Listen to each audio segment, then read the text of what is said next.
This tiny Australian owl was sitting in plain sight in one of the busiest spots on today's walking track, and so many people walking past had no idea it was there. I almost missed it too. In today's bird walk, I head out to Toohey Forest and see that gorgeous owl. Stay until the end of the video for a recommendation on where to go for breakfast if you go for an early morning bird walk in Toohey Forest.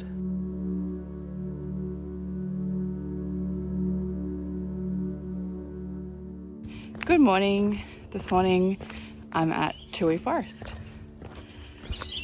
I'm on the ridge track and I'm looking for two birds in particular, the White-throated Nightjar and Australian Boobook.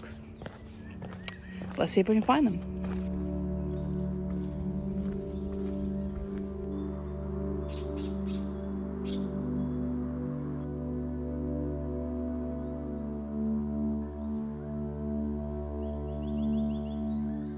I got here really early this morning, about 5:45.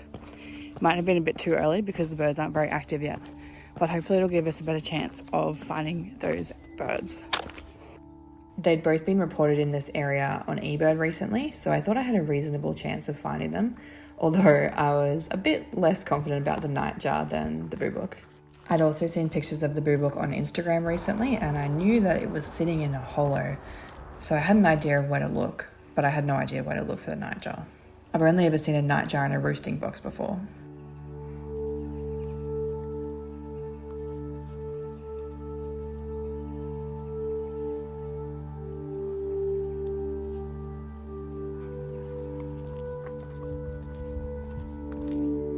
I'm looking in all of the tree hollows, and if there were any roosting boxes, I'd be looking there too, although I haven't seen any yet. And I'm also spotting a whole bunch of other cool birds on the way. Pied currawongs are so common in Brisbane, but I still really like seeing them on bird walks, and I particularly like photographing them because of their gorgeous, striking orange eyes and their elegant forms. There really aren't many tree hollows around. I had walked for about 20 minutes at this point, and I was pretty close to the area on eBird where the boobook had been spotted. So I was starting to lose hope that I was going to find it. And then I spotted it. Can you see it?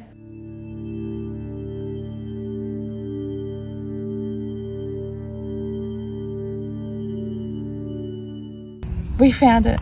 That's a lifer. It was sitting so still that you probably can't even tell that this footage is sped up 5 times. Luckily for me, it did eventually open its eyes a little bit and preen itself, which was so wonderful to watch. It's hard to tell from this footage just how small this owl is, but in person you could hardly tell it was there because it was so tiny against that huge tree.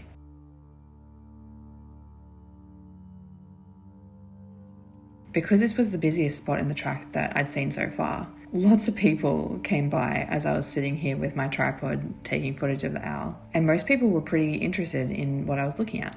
It was really nice to have a chat with people who were also really stoked to see the boobook and were interested to learn more about it.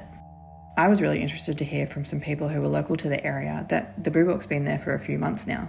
It seems to be the star of Toohey Forest.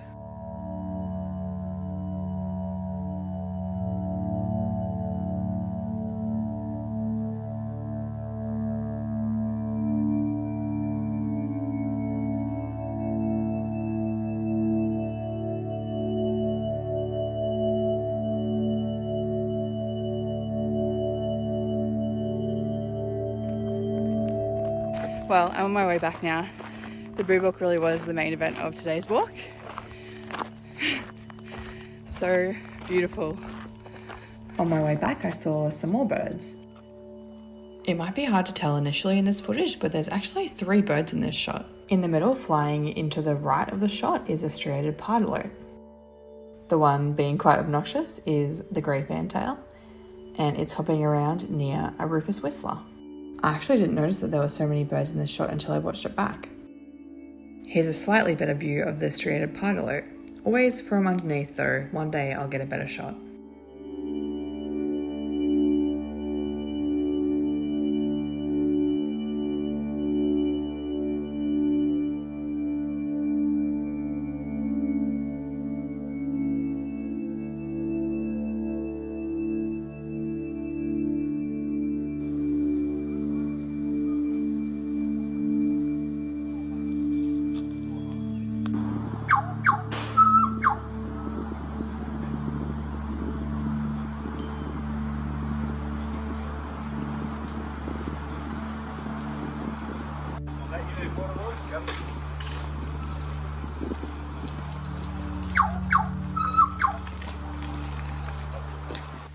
Didn't see as many other birds as I was expecting to, but that's okay.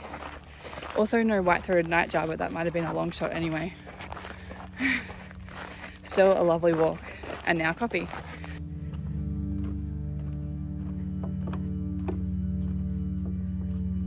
While you're in the area, stop in at Davy's Bakery for a delicious sausage roll and a coffee. I had a great time. I hope you did too. See you next time.